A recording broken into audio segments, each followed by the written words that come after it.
what I wanted to focus on was just how to organize your departments so that you can internally see how you can start systematizing those things. All right, so like I said, we have 6 departments now, okay? So I'm gonna just draw these out. And this is how every single business is gonna look, right, when you first start out. Now, and this is gonna be you, right? So this is you. All right, and these are your companies. Okay, I mean, these are the companies, these are your departments. This is your company, this is your department.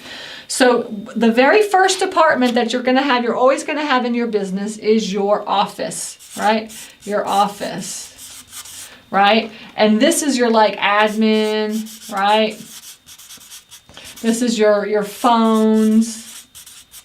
This is setting up your LLC and your S Corps and whatever you want to do. This is how you do your files. This is how you handle your drive or the cloud, how you're handling all the internal documents of your business, okay? That's called your office, all right? The second department that we have is your marketing department. And notice as I go through these departments, it's really a step-by-step process. We're actually systematizing your process within your business as well as we go through these departments, okay? So the next department that you have is your marketing department, okay? And inside your marketing department, what do? You have to pick 3 to 5 different strategies to find properties. Right? And we'll do another video later on what those strategies could be, but essentially you would have all your strategies underneath your marketing, right? So if you're doing bandit signs, or you're doing cold calling, or text blasts, or direct mail, or SEO, PPC, whatever those strategies are, then this is where that marketing department would be, right? So what you would want to do is as you're going through this, you can list out all of the different marketing strategies that you have under your departments. These are the things that I do internally in my company to get the phone ringing, right? And I do this, and this, okay? Now this department here, this is your acquisitions department, right? Acquisitions. Right, so your acquisitions department is where you're going to harness the ARV formula, okay? The ARV formula, if you don't know, is the after repair value formula, okay? So it's the ARV formula, which means after repair value, all right? After repair value, which is actually the house that you're going to be selling or the property that you're going to be selling. What is it actually valued at? If it's the most beautiful house in the entire world, right? So for instance, like in storage facilities, you have like the amount that you could be making if it was 100% full, and the amount that you're making like right now in a rental, right? Like, okay, right now it's only making $500 a month, but if I go in and redo the kitchen and clean it up, I could probably make like $800 a month, right? So it's that ARV, it's what can you sell it at after it's beautiful, right?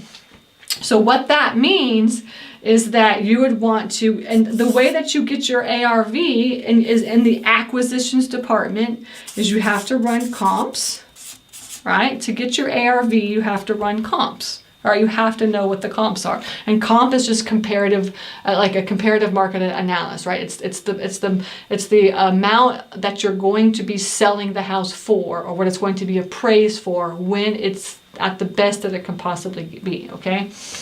And the second thing that you're going to be doing is you're going to have to do repair estimates, right? Repair estimates. Now this is not putting together a scope of work or spec sheets or anything like that. All that is right here in the acquisitions department is that we have to come up with that number, right? That we can use as the base number for the sell price, right? And so in order to do that, we need to know if there's any repairs at the house, right?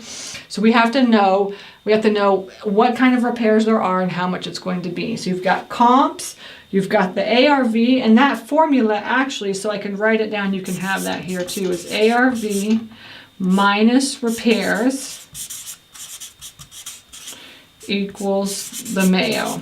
And the Mayo is called the maximum allowable offer. Now, some people say don't teach this way. You know, this is not the right way to do it, but this is the way that I teach. This is the way that I've been teaching because it's such a quick way to come up with what your acquisitions price is going to be, okay? So the ARV minus repairs equals the Mayo, all right? Okay, so now you have the repair, you have the comps, you have the repairs. Now you've got to come up with, you have to analyze the deal, right? You have to analyze deal. Analyze deal, okay? All right, so you're gonna have to like calculate it out on a calculator, or you're gonna have to have a deal spread, an analyzer spreadsheet, or you can have, you know, you can create your own spreadsheet if you want to do that. But essentially, you need to analyze your deal and see what your numbers are. Yeah, right. What's your gross profit? What's your net profit? What's your cash on cash return? And then this, when you analyze this deal, then you'll come up with your Mayo, right? Which is your maximum allowable offer, right? And these are the things that you need in order to come up with that Mayo, right? The Mayo is that what can I offer it number? What number can I offer, okay? So now the way that, now this right here, when you actually come up with your Mayo, when you come up with your offer, what do? Right after that, you make an offer, right? You make an offer. So in the acquisitions department, the whole step-by-step process is actually utilizing the ARV formula to come up with your comps, your repair estimate, and to analyze your deal so that you can get your Mayo, so that you can make your offer. Because under the acquisitions department, your goal is to make offers, right? You want to make as many offers as you possibly can. All right. Under your marketing department, you need strategies. You need marketing strategies, right? Your office department is to internally manage everything and systematize everything so it runs smoothly, okay?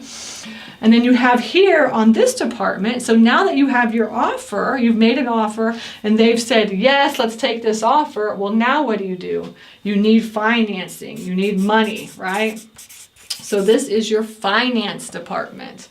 And this is where you're going to talk to hard money lenders, private money lenders, transitional funding lenders. You're going to just try to get as much money as you possibly can in order to get the deal. Now, if you are a wholesaler, right, you don't need hard money or private money, but a lot of times you may need transitional funding. You might need to have to, you know, double close or something like this.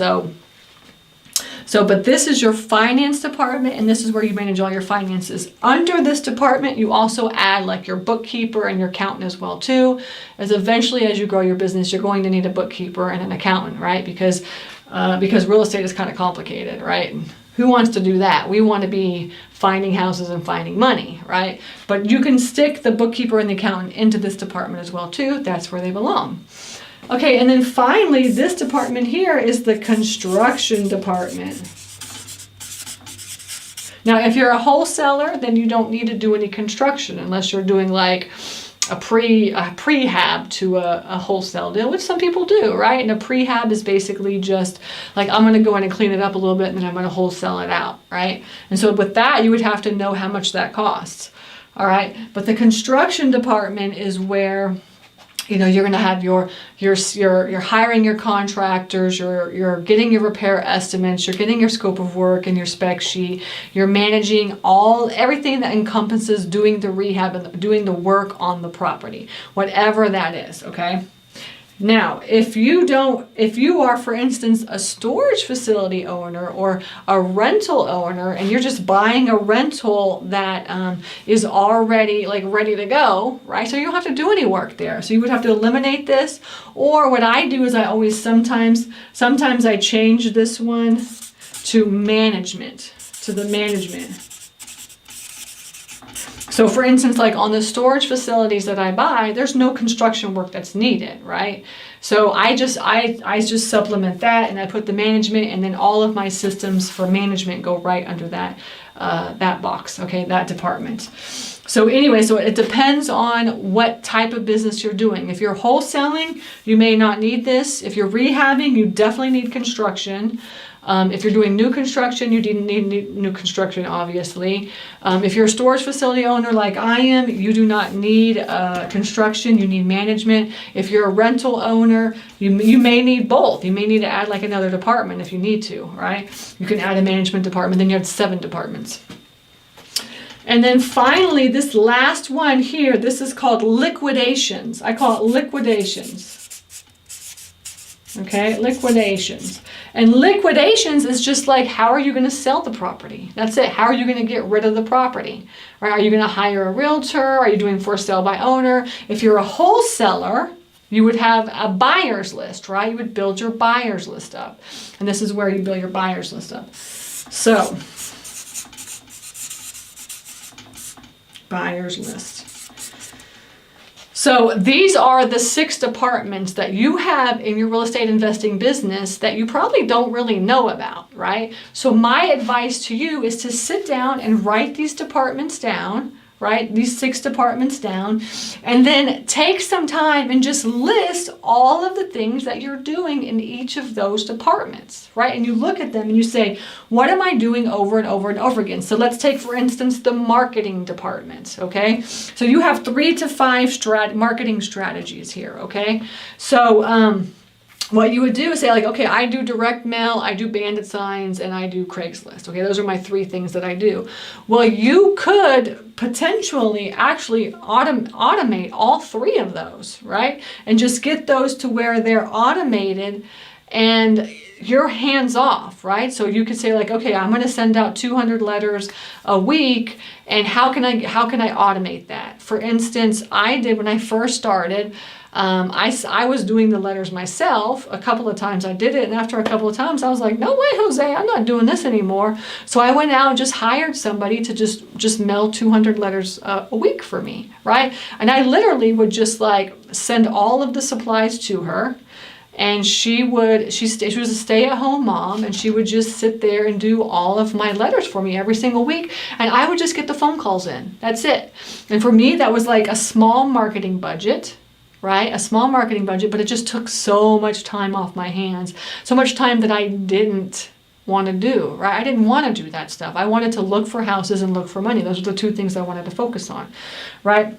So my point is that when you create this chart and you list out all the different things that you're doing in your business for each of these departments, you'll visually be able to see, yeah, like I'm doing that over and over again. I'm doing that also over and over again. Like these are things that I need to figure out. How can I automate those and how can I systematize those? All right.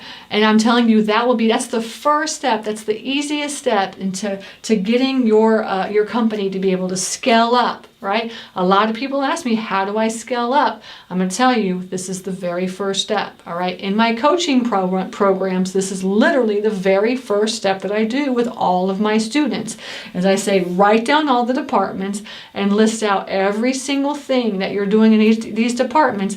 And let's try to figure out what we can automate. Right? So I have a student that I'm working with right now, and he's sending out 250 letters a week. He's not doing it, but the phones are ringing, right? The phones are ringing because he's not doing that, all right? And so then he has time to analyze deals, and he has time to go out and look at properties and talk to sellers and do all the other things that he has to do. So all that's taken off because he automated it.